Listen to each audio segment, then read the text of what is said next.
नमस्कार जी, बहुत बहुत शुक्रिया आप लोगों का इस जुड़ाव के लिए। और बहुत से लोग हमारे साथ जो जुड़ गए। सुबह का एक बुलेटिन लेकर हम लोग आपके समक्ष हाजिर हैं। कुछ ताज़ा अपडेट के साथ आपके साथ जुड़ रहे हैं। और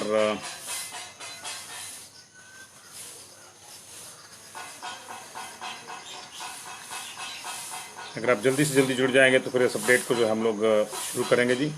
और हेमलता जी, दलजीत जी, विक्रम जायसवाल जी, प्रवेश पठानिया जी, बहुत बहुत शुक्रिया आप लोगों का इस जुड़ाव के लिए। राजीव सूद जी, धीरज बहल जी, लगातार हमारे दर्शकों का प्यार हमको मिलता रहता है। और शिवला Kumari ji, hello, good morning, कैसी हैं आप। और ये प्यार, ये दुलार जो है हमें इस बात पे जो है प्रेरणा देता है कि हम लोग लगातार आपके साथ जो है वो चीज़ों को जो है शेयर करते रहें और नई जो चीज़ें हैं वो आपको बताते रहें। तो ये लगातार हम लोग जो है कोशिश करते हैं इस चीज़ की जी। और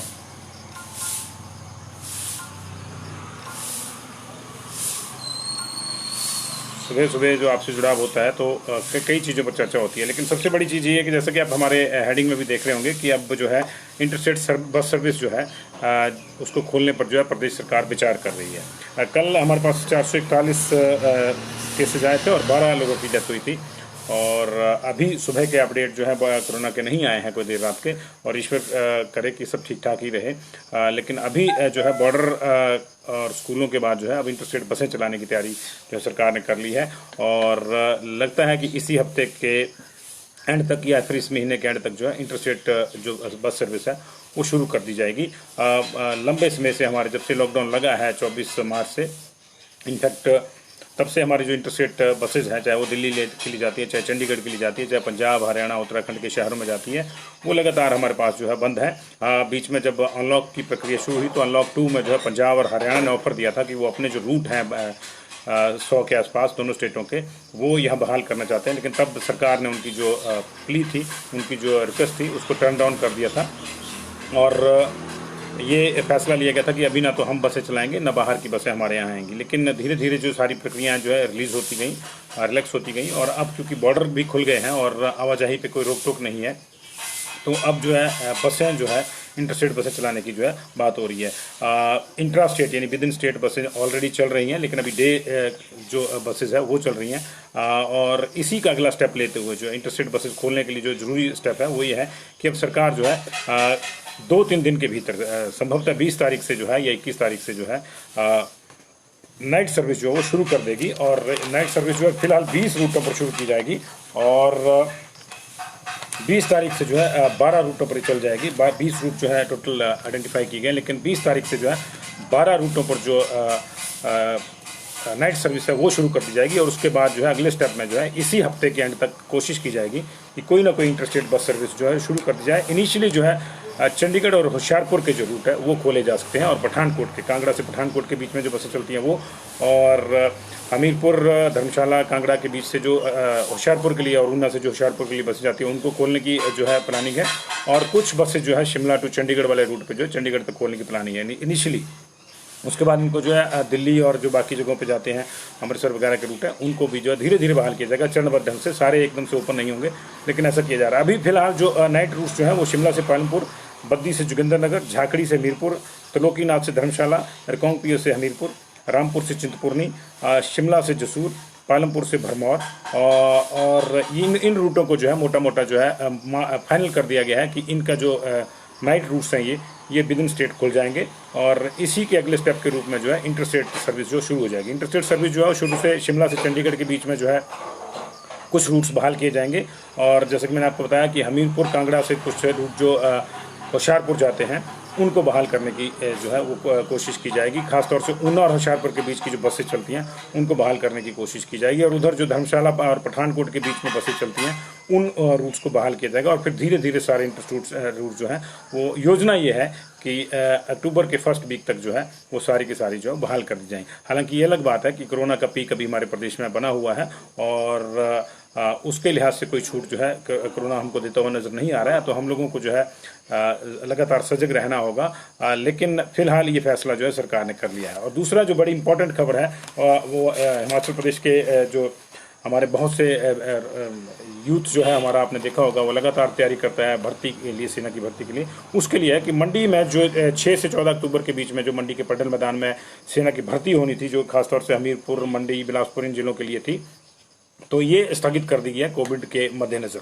तो आर्मी ने एक बड़ा फैसला लिया कि उनको लगता है कि अभी स्थितियाँ उतनी नहीं है, सामान्य नहीं है कितनी ज़्यादा संख्या में, क्योंकि बहुत ज़्यादा लोग आते हैं, 20-30 हज़ार मिनिमम लोग जो है भर्ती के लिए पहुंचते हैं किसी भर्ती स्थल पे, और व्यवस्थाएं करने की मुश्किल हो जाती है। तो ऐसी स्थिति में जो है सेना ने जो इसको स्थगित कर दिया। 6 से 14 अक्टूबर की जो भर्ती थी वो स्थगित हो गई है, लेकिन जो रजिस्ट्रेशन है वो 20 सितंबर तक ही रहेगी इस भर्ती रैली के लिए। जब भी ये रैली आगे होगी तो उन्हीं लोगों को जो है इसमें इजाज़त दी जाएगी जो 20 सितंबर तक आर्मी की वेबसाइट पर जो है अपना जो नाम है वो रजिस्टर करवा चुके होंगे। तो जो इच्छुक जवान हैं हमारे, उनको शुभकामनाएं, लेकिन वो भर्ती स्थगित होने का मतलब ये ना लें कि उनको रजिस्ट्रेशन में जो है बाद में कोई दोबारा विंडो मिलेगी। रजिस्ट्रेशन की विंडो ओपन है 20 तारीख तक जो है, यानी आज 19 तारीख है, कल तक जो है रजिस्ट्रेशन उसमें जरूर करवा लीजिए आर्मी की वेबसाइट में। अलग अलग पदों के लिए है ये, जिसमें टेक्निकल एविएशन के विंग हैं, और गोला बारूद परीक्षक का है, इसमें नर्सिंग सहयोगी है, नर्सिंग असिस्टेंट की भर्ती है। तो जिस भी ट्रेड में आप भर्ती होना चाहते हैं, जिसके लिए आप अप्लाई करना चाहते हैं, उसके लिए आप जो है कल तक जो सेना की जो वेबसाइट है उस पर रजिस्टर करवा लें। अगर आप रजिस्टर नहीं करवा पाते कल तक, तो फिर आपको उस भर्ती में मौका लेने का जो है भर्ती में हिस्सा लेने का मौका आपको नहीं मिलेगा, ये स्पष्ट कर दें। तो सेना की भर्ती स्थगित हुई है, लेकिन उसके लिए जो रजिस्ट्रेशन है उस भर्ती के लिए वो स्थगित नहीं है। तो भर्ती रैली जो है 6 से 14 अक्टूबर को होनी थी पडल में, उसको बाद में उसकी डेट्स आएंगी, संभवतः अब ये नवंबर में जाएगी, लेकिन उसकी रजिस्ट्रेशन बंद नहीं हुई। उसकी रजिस्ट्रेशन अभी आपको करनी होगी 20 तारीख तक, और फिर उन्हीं अभ्यर्थियों को बुलाया जाएगा जिन्होंने 20 सितंबर तक जो है इसकी रजिस्ट्रेशन कर ली होगी। तो ये इंपॉर्टेंट है जो बच्चे हमारे सेना में जाने के इच्छुक हैं उनके लिए। तो दो बड़े फैसले जो हैं, एक तो ये कि परिवहन विभाग ने जो है इंटरस्टेट बसेज चलाने की जो कवायद है वो शुरू कर दी है। लंबे समय से हमारे इंटरस्टेट रूट्स जो ठप हैं, बीच में हमारी जो है इंट्रा स्टेट जो राज्य के भीतर का परिवहन है वो शुरू हो गया था, हालांकि वो रूट भी पूरे शुरू नहीं हो पाए हैं। उसमें से भी अभी जो है 800 और 1000 के बीच की संख्या में जो रूट्स हैं वो बंद पड़े हुए हैं। कुछ प्राइवेट्स के रूट्स भी बंद हैं, बावजूद इसके कि किराया भी बढ़ गया है और 100% ऑक्यूपेंसी पे भी बसें चल रही हैं, लेकिन बहुत से रूट बंद है। तो जो रूट बंद हैं विद इन स्टेट, उनको तुरंत प्रभाव से कल से जो है शुरू कर दिया जाएगा। खासतौर से कल से नाइट सर्विस शुरू हो रही है, और 12 रूट फिलहाल पहले दिन से शुरू कर दिए जाएंगे, जिसमें एक बार मैं फिर से पढ़ देता हूँ। शिमला से पालमपुर जो बस जाती है वो शुरू हो रही है रात्रि सेवा की बसें ये सारी, बद्दी जोगिंद्रनगर रात्रि सेवा, और झाकड़ी हमीरपुर, त्रिलोकीनाथ धर्मशाला, रिकांगपियो हमीरपुर, रामपुर से चिंतपूर्णी, जिसको चिंतपूर्णी से राहन जाता था पहले रूट, अब ये रामपुर चिंतपूर्णी है, शिमला से जसूर वाला रूट, और रामपुर से पालमपुर से भरमौर वाला रूट जो है ये तुरंत प्रभाव से खोले जा रहे हैं। कल से इन रूटों पे जो है नाइट सर्विस चलनी शुरू हो जाएगी। और उसके बाद अगले स्टेप में संभवतः इसी महीने ये सरकार की कोशिश रहेगी कि कुछ इंटरस्टेट रूट्स खोल दी जाएँ। जैसे शिमला और चंडीगढ़ के बीच का रूट है उसको खोलने की जो है तैयारी लगभग कर ली है, और कुछ बसें हमारी ऐसी हैं जो दिन में जो है अप डाउन करती हैं शिमला से चंडीगढ़ और वापस शाम को आती हैं। उन रूट्स को जो है सबसे पहले चलाए जाने की बात हो रही है। और कांगड़ा से कुछ पठानकोट के लिए जो रूट चलते हैं वो इंटरस्टेट रूट खोलने की जो है तैयारी कर ली गई है, और इसी तरह से हमीरपुर और ऊना से जो होशियारपुर के लिए रूट जाते हैं उनको जो है खोला जाएगा। तो इंटरस्टेट परिवहन जो अब जल्दी खुल जाएगा, क्योंकि सारी चीज़ें खुल गई हैं, बॉर्डर खुल गए हैं, अब कोई आवाजाही पे कोई रोक नहीं है। तो अभी ऐसे लोगों के लिए सहूलियत फिर भी नहीं हो पा रही है जिनके पास जो है अपना कोई जो है साधन नहीं है आवागमन का। तो जिनके पास अपनी गाड़ियाँ हैं, टैक्सियाँ, वो अब बेरोक टोका रहे हैं, लेकिन अभी भी ऐसे लोग हैं। खासतौर से देखिए, जब भी बॉर्डर खुलते हैं तो बॉर्डर खोल किसके लिए रहे हम? गरीब आदमी के लिए, जो ना नेट यूज़ कर पाता है, जिसको ये नहीं पता कि नेट पर रजिस्ट्रेशन कैसे करनी है। तो गरीब आदमी आएगा कैसे? गरीब आदमी आएगा पब्लिक ट्रांसपोर्ट से। तो ट्रेन ऑलरेडी चल रही है ऊना की, वो रेगुलर है, लेकिन बाकी जगहों के लिए जो बसेस हैं उसकी वजह से प्रॉब्लम आ रही है। और जो गरीब आदमी है वो नहीं आ पा रहा, जिसके पास अपने साधन नहीं आने के, या तो उसको बहुत ज़्यादा पैसे खर्च करके हिमाचल आना पड़ रहा है, अपने घर आना पड़ रहा है, या फिर जो है उसको अभी वो वहीं फंसा हुआ जहाँ है। तो अभी बसेस जो है इंटरस्टेट बसेस खुल जाएंगी जल्दी से। दिल्ली के लिए अभी रूट्स जो है एकदम से शायद नहीं खुले, वो अगले महीने ही खुलेंगे। अभी देखना होगा, इसमें दिल्ली के भी जो सरकार है उसकी भी मंजूरी जो है वो देखनी पड़ेगी। बीच में 2 स्टेट्स ने हमारे को जरूर कहा था कि वो इंटरस्टेट बसेज जो है शुरू करना चाह रहे हैं, और हरिद्वार के कुछ रूट्स जो है तुरंत प्रभाव से जो है शुरू हो सकते हैं, क्योंकि हमारे यहाँ जो मृत्यु के उपरांत के जो संस्कार के अंतिम संस्कार के बाद की जो प्रक्रियाएं हैं और जो दूसरी रिचुअल्स हैं उनकी पूर्ति के लिए हरिद्वार बहुत से लोग जाते हैं। तो वो अभी या तो अपनी गाड़ी में जाना पड़ रहा है उनको, और या फिर जो है उनको आसपास जैसे कलेश्वर महादेव या कहीं दूसरे जो हमारे लोकल विसर्जन स्थल हैं वहाँ पे अस्थि विसर्जन करना पड़ा। तो अस्थि विसर्जन के लिए हरिद्वार जाने वालों के लिए जो रूट्स हैं वो सारे के सारे एकदम से खोले जा सकते हैं, और अलग अलग हिस्सों से जो हरिद्वार के लिए बसें चलती हैं वो उनको जो खोला जा सकता है। अभी इस मामले पे एक फाइनल बैठक जो है परिवहन विभाग की होनी है, लेकिन सैद्धांतिक सहमति बन गई है कि अब जो है ज़्यादा रोका नहीं जा सकता, क्योंकि एक तो HRTC पहले से घाटे में चल रही है, और दूसरा जो है अभी बहुत से रूट्स ऐसे HRTC के बंद पड़े हैं। तो इंटर स्टेट्स के कुछ रूट्स खोले जाएंगे, लेकिन इंटर स्टेट्स के मैक्सिमम रूट्स को खोलने की कवायद हो गई है, और उसी का ये स्टेप है कि कल से जो है रात्रि सेवा जो है शुरू हो रही है। बिल्कुल लक्की मेहरा ठीक कह रहे हैं कि कब तक बंद रखते हैं, और सरकार के जो प्रयास हैं वो इस लिहाज में जो है अब उसी अंदाज में देखे जाना चाहिए कि हम मैक्सिमम समय तक जो है चीज़ों को बंद नहीं रख सकते। तो ये है। और दूसरा उधर जो एक बड़ी खबर है वो ये है कि दुबई में जो है एयर इंडिया एक्सप्रेस की उड़ानों पर 15 दिन के लिए पाबंदी लग गई है, और ये पाबंदी इसलिए लगी है क्योंकि 2 लोग जो है कोविड पॉजिटिव पाए गए थे एयर इंडिया एक्सप्रेस की उड़ानों से जो दुबई गए हैं। तो 2 लोग को कोविड पॉजिटिव गए थे, तो वहाँ का जो प्रशासन है दुबई का, उन्होंने जो है एक यात्री इसमें दिल्ली से गया था 4 सितंबर को, और दूसरा जो है दुबई जयपुर से दुबई गया था। तो अब जो है उन्होंने वहाँ के अपने जो नियम है उनके नियम कायदे उसके अनुसार एयर इंडिया की जो विमान है उनकी फ्लाइट पर 15 दिन के लिए रोक लगा दी, क्योंकि उनका मानना है वहाँ की सरकार का, दुबई के प्रशासन का, कि भारत सरकार ने जो है नियमों का पालन नहीं किया, क्योंकि नियमों के अनुसार जो है आपको उनकी बाकायदा स्क्रीनिंग करनी होती है यात्रियों की, और उसके बाद ही वो चढ़ पाते हैं। पाकिस्तानी सेना ने जो गुरेज और बालाकोट सेक्टर में गोले बरसाए हैं, और भारतीय सेना जो है इसका मुंह तोड़ जवाब देने में जुटी हुई है। उधर कृषि मंत्री, माफ कीजिएगा, उधर अब कृषि मंत्री तो नहीं है वो, अब तकनीकी शिक्षा मंत्री हैं। तो तकनीकी शिक्षा मंत्री जो है रामलाल मारकंडे, उन्होंने ये मान लिया है कि जो घुसपैठ की बात पिछले दिनों उनके बयान से आई थी, और उससे ऐसा आभास जा रहा था कि चीन हिमाचल में ही घुस गया है, उन्होंने मान लिया है कि चीन ने जो रोड का निर्माण किया है वो अपनी सीमा के भीतर किया है, जो चीन अधिकृत तिब्बत है उसके एरिया में किया है। तो ये चीन का हक है जो उसको रोक नहीं सकते। हमें अपने स्थान पर जो है हम अपनी सीमाओं को जो है इंटैक्ट रखना होगा। तो ये कन्फ्यूजन बड़े दिनों से था कि जी चीन ने जो है सड़क बना ली है, 20 किलोमीटर अंदर घुसाया है, वो अपने ही एरिया में है। वो तब भी हमने कहा था कि ऐसा ही है, भारतीय जो सीमा है उसमें कहीं जो है आवर्जन नहीं हुआ है, लेकिन कोई इंट्रूडेंस नहीं हुई है। लेकिन आज इन्होंने मान लिया कि इंट्रूड जो है नहीं हुआ है, और जो है चीन ने अपने इलाके में नहीं है। दूसरा, इंटरस्टेट बॉर्डर के साथ साथ एक और चीज़ जुड़ी है, मनाली ले जो रेल लाइन है जिसकी हम बड़े लंबे समय से बात करते हैं, उसके एक एरियल सर्वे जो है शुरू हो गया है। इसको फाइनल सर्वे कहा जा रहा है, हालांकि हमारा ये मानना है कि फाइनल सर्वे नहीं है, कई चीज़ें उसमें हैं। तो एरियल सर्वे जो है उसके लिए टीम आई हुई है, और रेलवे के बड़े अधिकारी जो एरियल रूट से जो है 1-2 दिन अगले जो है वो मंडी और ख़ासतौर से मनाली के बीच में जो है उसका सर्वे करेंगे। और लेकिन उसमें बड़ा सवाल यही है कि अब इसके लिए फिर से जो है जैसे रोहतांग टनल है वैसी टनल बनानी पड़ेगी, क्योंकि अदरवाइज उसी समय अगर इसका प्रावधान रखा जाता, जो अटल सुरंग अब बन के तैयार हो गई है, उसी को उस लिहाज से चौड़ा रखा जाता कि साथ में ट्रेन भी जाती, तो कहीं ना कहीं बहुत ज़्यादा पैसा बच जाता, बहुत ज़्यादा समय बच जाता। और जब ये सुरंग तैयार होगी तो वो भी ऑटोमेटिकली तैयार होती, ट्रैक उसी में से होकर चला जाता। लेकिन अब शायद नए सिरे से देखना होगा इसको कि क्या करेंगे, अब क्या नहीं करेंगे, ये रेलवे का अपना मामला है। यही दिक्कत है, समन्वय बनाकर नहीं चलते हैं तो प्रॉब्लम होती है। अगर अटल टनल को ही जो है रेलवे के लिहाज से भी रखा जाता और एक शूट उसमें ये दे दिया जाता कि यहाँ से ट्रेन के ट्रैक के लिए भी साइड में जगह है, तो उसका आकर्षण भी बढ़ जाता ट्रेन के लिहाज से, और आपको अतिरिक्त पैसा ज़्यादा नहीं खर्चना पड़ता। थोड़े से पैसे में 30% और एक्स्ट्रा पैसा खर्च करके आप 100% रेलवे के लिए जो काम कर सकते हैं। लेकिन अब देखिए क्या होता है क्या नहीं होता है। लंबे समय से ये जो मामला अटका हुआ है, और 52,28,478 टोटल इंडिया में जो है केसेज हो चुके हैं कोरोना के, और 84,505 जो है डेथ का नंबर हो गया। हमारे यहाँ कल मैक्सिमम डेथ हुई थी 12, और उसके बाद जो है निश्चित तौर से माहौल जो है हमको जो है नए सिरे से सोचना होगा इस मामले में, क्योंकि हमको बहुत ज़्यादा सजगता रहने की। कल 12 डेथ के साथ जो टोटल नंबर हिमाचल प्रदेश में 112 चला गया है। कल रिकॉर्ड संख्या में जो है IGMC में 4 डेथ हुई, TMC में 4 हुई, MMU में 3 हुई, और NMC नेहरू चौक मेडिकल कॉलेज में 1 डेथ हुई। और इन 12 डेथ के साथ जो टोटल 112 नंबर हो गया हिमाचल प्रदेश में डेथ का, और 75 डेथ जो है वो इसी महीने हो चुकी हैं। जबकि आज जो है 19 सितंबर जो है अभी, और अभी भी इस महीने के जो है लगभग 11 दिन पूरे जो है पड़े हुए हैं। और मामला जो है उधर जो है 5500 से अधिक केसेज जो हैं इसी महीने आ चुके हैं। तो किसी भी लिहाज से जो है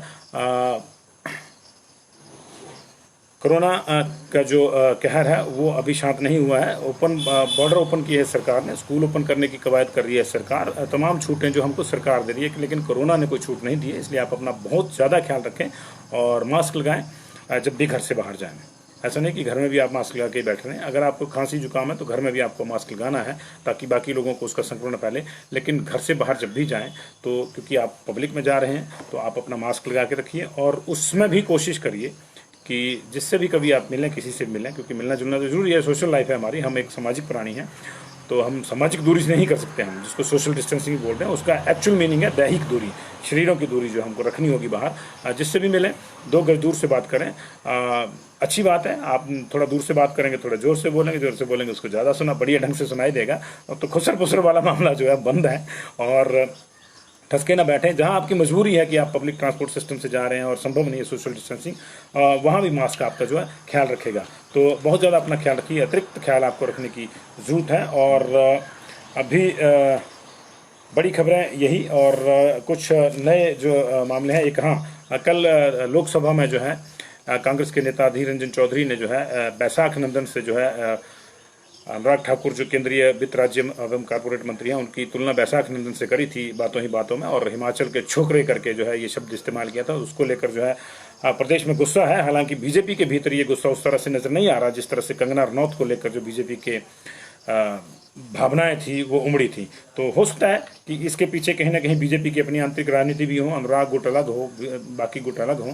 तो अभी देखना होगा कि दिन में कुछ प्रदर्शन वैसे ही होते हैं जैसे कंगना के लिए थे, या सिर्फ भाई के लिए भी उतना ही प्यार उमड़ता है जितना बहन के लिए उमड़ा था या नहीं बीजेपी के भीतर, ये देखना होगा। क्योंकि कंगना बहन के लिए तो बीजेपी वालों ने जो है जी जान से प्रदर्शन किए थे, लेकिन अनुराग भाई के लिए भी बीजेपी वाले करते हैं कि नहीं करते, ये उनके अपने भाई बहन का मामला है, हम इसमें ज़्यादा नहीं बोलेंगे। लेकिन निश्चित तौर से जो कांग्रेस के नेता ने टिप्पणी करी है वो अशोभनीय है, हिमाचल के लिहाज से भी और संसदीय परंपराओं के लिहाज से भी और बातचीत के लिहाज से भी। किसी को भी जो है बैसाख नंदन कह देना और छोकरे शब्द का इस्तेमाल करना किसी स्टेट के लड़के के लिए ये अच्छी बात नहीं है। और हिमाचली होने के नाते और हिमाचल का चयन होने के नाते हम इसको जो खेदजनक मानते हैं। और मुझे लगता है कि इसका खमियाजा यहाँ से कांग्रेस को भुगतना पड़ेगा। जो कांग्रेस कल तक विधानसभा में अच्छा प्रदर्शन कर रही थी और संतुष्ट हो रही थी, जो धीरे धीरे यहाँ से जो हाइबरनेशन उससे बाहर आ रही थी, उसके लिए झटका है। क्योंकि पहले कंगना वाले मामले के उसकी जो है बहुत ज़्यादा परेशानी में घिर गई थी कांग्रेस, और यहाँ तो बयानबाजी यहाँ तक हो गई थी कि प्रियंका का भी घर तोड़ देंगे। हालांकि उस बयानबाजी का भी हम समर्थन नहीं करते। किसी का भी घर नहीं टूटना चाहिए। अगर नियमों के अनुसार बना हुआ तो बिल्कुल नहीं टूटना चाहिए, नियमानुसार नहीं बना हुआ तो भी नियमानुसार ही टूटना चाहिए, जोर जबरदस्ती से नहीं टूटना चाहिए। सारी चीज़ें नियमानुसार होनी चाहिए। अगर किसी ने नियमों को धत्ता बता के कुछ किया है तो ऐसा नहीं है कि आउट ऑफ द वे जाके, आउट ऑफ द रूल जाके जो है आप उसको मौके पे उसका निपटारा करना शुरू कर दें। हर चीज़ का एक नियम है, उसी नियम के हिसाब से होना चाहिए। तो बीजेपी वालों की कंगना बहन के बाद जो है बीजेपी वालों के अनुराग भाई के लिए जो है कुछ कांग्रेस की ओर से इस बार शब्द अपमानजनक आए हैं। तो देखना होगा कि बीजेपी के जो मनोभाव हैं, बीजेपी के जो सेंटिमेंट्स हैं वो कितने उबाल खाते हैं, क्योंकि पहले ज़्यादा खा गए थे। तो अब देखना होगा। वैसे भी एक भांबला और जाहू के बीच में जो है एक जो नदी बहती है उसके भंवर का मामला है। कहीं अनुराग का समर्थन जो है उस भंवर में फंस के रह जाता है, ये भी देखना होगा। दिलचस्प होगा। हालांकि कल तक तो कुछ हुआ नहीं, अभी तक तो किसी बड़े बड़े बीजेपी के नेता की स्टेटमेंट नहीं आई है कि अनुराग के खिलाफ जिन शब्दों का इस्तेमाल कांग्रेस ने किया है वो आपत्तिजनक है, वो नहीं होना चाहिए थे। मतलब एक सौम्य निंदा तो की ही जा सकती है। लेकिन चलिए हम करते हैं, क्योंकि एक तो वो हमारे सांसद हैं, हमारे यहाँ से मंत्री हैं, और वैसे भी किसी के लिए बैसाख नंदन जैसे उपमाएं देना जो है अच्छी बात नहीं है। ये अलग बात है कि कुछ राष्ट्रीय कवियों ने जो बैसाख नंदन को लेकर जो बड़ी बड़ी कविताएं लिखी हैं, लेकिन फिर भी ये तुलना गलत थी। और ये कहना कि हिमाचल के छोकरे, ये भी शब्द जो है मुझे लगता है कि असंसदीय है। एक्सपेंस तो हो ही गया होगा, लेकिन इसके लिए कांग्रेस का जो यहाँ का नेतृत्व है उसको भी अपना बयान देकर जो अपनी स्थिति स्पष्ट करनी चाहिए। तो ये जो है जी सारी चीज़ें हैं। तो आप जरा सजग रहिए। अभी हिमाचल प्रदेश में कोरोना अपने पीक को टच कर रहा है, उसके बाद थोड़ा सा पीक पे रहेगा, उसके बाद रिसीड होगा। ये अक्टूबर के सेकंड वीक में जो है ये नीचे आना शुरू होगा मामला यहाँ पे, तब थोड़े हालात सही होंगे। तो चीज़ें तो खोलनी है, सारी सरकार ने खोल दी हैं। तो ये अभी के टोटल अपडेट्स हैं। नया कोई अपडेट जैसे ही आता है तो आपके साथ जो है उसको साझा करेंगे, और इसको आप प्लीज़ शेयर कर दीजिए। बॉर्डर के बाद जो है, बॉर्डर और स्कूलों के बाद जो है अब सरकार ने जो है इंटरस्टेट बसेज को जो है उनको चलाने की कवायद शुरू कर दिया, और एक हफ्ते के भीतर आपको ये चीज़ें शुरू हो जाएंगी। कल से जो है राज्य के भीतर 12 रूटों पे तुरंत प्रभाव से जो 12 रूटों पे जो है वो नाइट सर्विस शुरू हो रही है। ये रूट फिर से मैं पढ़ देता हूँ। बद्दी जोगिंद्रनगर, झाकड़ी हमीरपुर, रिकांगपिओ हमीरपुर, त्रिलोकीनाथ उदयपुर वाला, लाहौल स्पीति वाला, वहाँ से धर्मशाला के लिए बस चलती है। रामपुर से चिंतपूर्णी, शिमला से जसूर, पालमपुर से भरमौर, ये बसें तुरंत प्रभाव से कल से जो है नाइट सर्विस शुरू हो जाएगी। और एक जो बड़ी सूचना मैं फिर से देना चाहूँगा, हमारे जो नौजवान लड़के खासतौर से लोअर हिमाचल के मंडी में जो आर्मी की रैली में, भर्ती रैली में जो हिस्सा लेने के इच्छुक थे, उनके लिए थोड़ी सी मायूसी वाली खबर है कि भर्ती जो है वो फिलहाल स्थगित हो गई है, रद्द नहीं हुई है, स्थगित हुई है। 6 से 14 अक्टूबर को ये भर्ती पटेल मैदान में होनी थी मंडी में, इसको भी स्थगित कर दिया गया है। नेक्स्ट डेट अभी आई नहीं है, और इसको जो है कोविड संक्रमण के मद्देनजर जो है इसको स्थगित किया गया है। लेकिन इसकी रजिस्ट्रेशन का जो टाइम है वो कल तक ही है, कल के बाद रजिस्ट्रेशन विंडो नहीं मिलेगी, इसलिए आप रजिस्टर जरूर करवाएं। और इसको भी आप जो है एक अच्छे वे में लें कि अगर स्थगित हुई है तो किसी को लगता है उसकी जो तैयारी है उसमें कमी रह गई है, तो थोड़े दिन और मिल गए हैं, तो थोड़ी और मेहनत कर लें, ताकि ईश्वर करे कि आप पहले ही अटेम्प्ट में जो है वो सेना में जो है सेवा करने का आपको मौका मिले, आप भर्ती हो जाएं। तो आपको सबको शुभकामनाएं जी, बहुत बहुत शुक्रिया इस पूरे जुड़ाव के लिए। सुबह सुबह का जुड़ाव है, कोरोना के अपडेट जब भी आएंगे तो हम आपके साथ उनको शेयर करेंगे। अभी शांति है, और ईश्वर करे कि शांति ही रहे, और आप बहुत ज़्यादा सतर्क रहने की जरूरत है। आप सतर्क रहिए, सजग रहिए, ईश्वर आपको सुरक्षित रखे, यही मनोकामना है।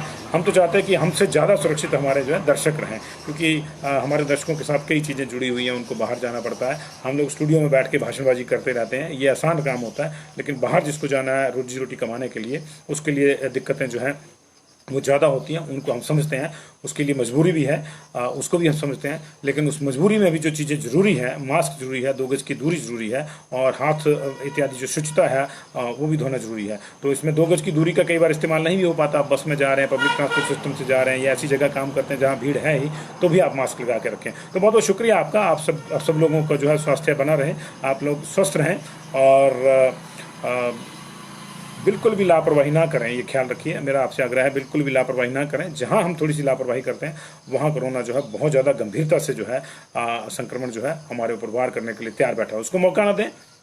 ईश्वर ना करे कि संक्रमण की चपेट में कोई आए। जो लोग आ गए हैं वो जल्दी ठीक हों। बहुत बहुत शुक्रिया जी आपका। शाली सोनी जी, इसको please thank you very much, इसको शेयर कर दीजिएगा। सनी ठाकुर जी, बहुत शुक्रिया आपका। सनी ठाकुर जी, विवेक किशोर जी,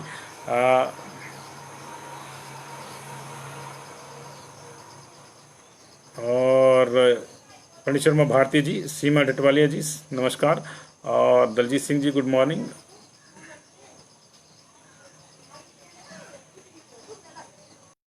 चलिए रास्ता रेगी जी, आपका बहुत बहुत शुक्रिया इस कमेंट के लिए। ठाकुर जी, महेश्वरी, तुषार जी, बहुत बहुत बढ़िया, आपको जी बहुत बहुत शुक्रिया जी। और प्लीज़ इसको शेयर कर दें सभी लोग, बहुत बहुत शुक्रिया। और दिल में जब भी कोरोना के अपडेट आएंगे तो हम लोग आपसे जुड़ेंगे जी। सनी ठाकुर जी, बहुत बहुत शुक्रिया आपका। पंकुर ठौर जी नमस्कार, कैसे हैं आप सब लोग। अनिल बादशाह जी, नहीं मुझे नहीं करना जी, मैं I am happy with my channel जी। Anil Badshah ji, very very thank you much, I am happy.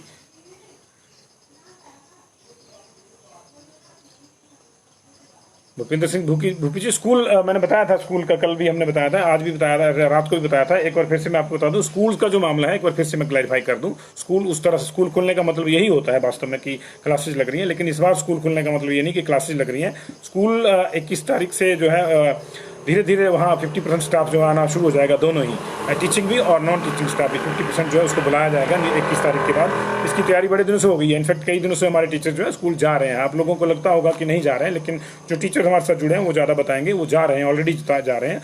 और मेरे भी अपने बच्चे हैं, वो भी ऑनलाइन पढ़ रहे हैं। ऐसा नहीं है कि टीचर्स घर पर बैठे आराम से है, जैसा कि एक अवधारणा बन गई है शिक्षकों को लेकर कि जी आराम से बैठे हुए हैं घर पे, कुछ नहीं करें, वो बहुत काम कर रहे हैं, ऐसा कुछ नहीं है। मेरे बच्चों के तो फर्स्ट टर्म के पेपर भी हो गए कि वो 10th में पढ़ता है, दूसरा जो मेरा बेटा यूनिवर्सिटी में है उसके भी लगातार ऑनलाइन क्लासेस चली है। तो टीचर्स मेहनत कर रहे हैं। अब जो है उसी को अगले स्टेप के रूप में जो है अधिकांश टीचर्स को 50% की रेशियो पे जो है एक दिन छोड़ के अल्टरनेट पे जो है टीचिंग और नॉन टीचिंग स्टाफ 50% जो है डेली अपने अपने संस्थानों में जो है हाजिर होगा।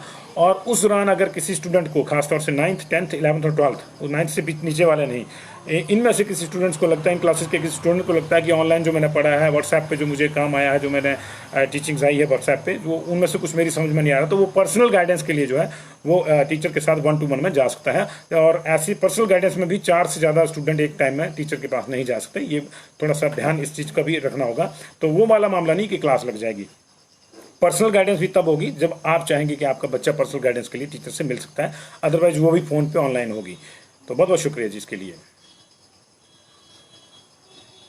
हाँ जो हाँ जी बिल्कुल ठीक कर रहे हैं, बिल्कुल ठीक है। विवेक किशोर शर्मा जी ठीक कह रहे हैं कि अभी घर से भी टीचर पढ़ा रहे हैं, अभी स्कूल से जाके भी पढ़ा रहे हैं। मैंने देखा कुछ टीचर, लेकिन अब जो है सारी ऑनलाइन टीचिंग के लिए इस तरह से व्यवस्था की जा रही है कि स्कूल से ही पढ़ाया जाए, ताकि चीज़ें जो है धीरे धीरे, क्योंकि टीचर स्कूल में जाने शुरू होंगे तो वहाँ एक माहौल बनना शुरू होगा। तो हमको धीरे धीरे स्कूल भी तो खोलने हैं, ऐसा भी नहीं हो सकता कि हम लोग लगातार स्कूलों को बंद करके ही चलें। कितना हम जो है 30% हमने जो है सिलेबस ऑलरेडी कट हो गया है, तो कितना हम लॉस करेंगे बच्चों का। तो कुछ बड़ी क्लासेस के बच्चों की दिक्कत हो जाती है, क्योंकि फिर आगे चल के जब कंपटीशन आता है तो उसमें ये चीज़ें मैटर कर जाती है। 8वीं 9वीं तक जो है ये चलता है कि आप पूरे के पूरे सेशन ही स्नैप करके जो है उनको प्रमोट कर दें। हालांकि प्रमोशन की जो बात है वो फर्स्ट ईयर और सेकंड ईयर के लिए भी यूनिवर्सिटी ने कर दिया है, सरकार ने उस पर कोई फैसला भी नहीं लिया है जी। इंटरस्टेट बसेज का अपडेट मैंने बताया जी आपको, और अंकेश कुमार इंजीनियर जी मैंने बताया, आप थोड़ा देर से जुड़े जी, बहुत जल्दी चलेंगे जी। शुरू में जो है चंडीगढ़ के लिए और बॉर्डर एरिया से ऊना, हमीरपुर से जो है और कांगड़ा से जो है वो पठानकोट और होशियारपुर वाले जो रूट्स हैं शुरू में वो जो है एक्टिवेट किए जाएंगे, और फिर धीरे धीरे दिल्ली भी जानी बसें शुरू हो जाएंगी जी। दिल्ली जयपुर के रूट और अमृतसर के रूट भी जो शुरू हो जाएंगे तुरंत प्रभाव से। जो है शिमला टू चंडीगढ़ के बीच में कुछ बसें चलेंगी जो अगले हफ्ते तक चल सकती हैं। अभी तो कल से जो है नाइट सर्विस चलनी शुरू हो रही है जी। नहीं, दूसरी स्टेट का चंदन जी मुझे लगता है बिल्कुल वही व्यवस्था है जो एचपी में है, दूसरी स्टेट में भी वही है, लेकिन फिर भी एक बार चेक कर लीजिएगा। लेकिन अभी कहीं भी इस देश में जो है कहीं भी आने जाने पर कहीं भी जो है पाबंदी नहीं है। जो छोटी मोटी बॉर्डर पे आपकी वैसे सूचना होती है, चेकिंग हो जाती है कई बार किसी और वजह से, वो अलग बात है, लेकिन कोविड के लिहाज से कोई रोक टोक आपके ऊपर नहीं है। मंजू कटोच जी मैंने बताया, प्लीज़ आप इसको शेयर कर लीजिएगा जी। बहुत बहुत शुक्रिया आप लोगों का।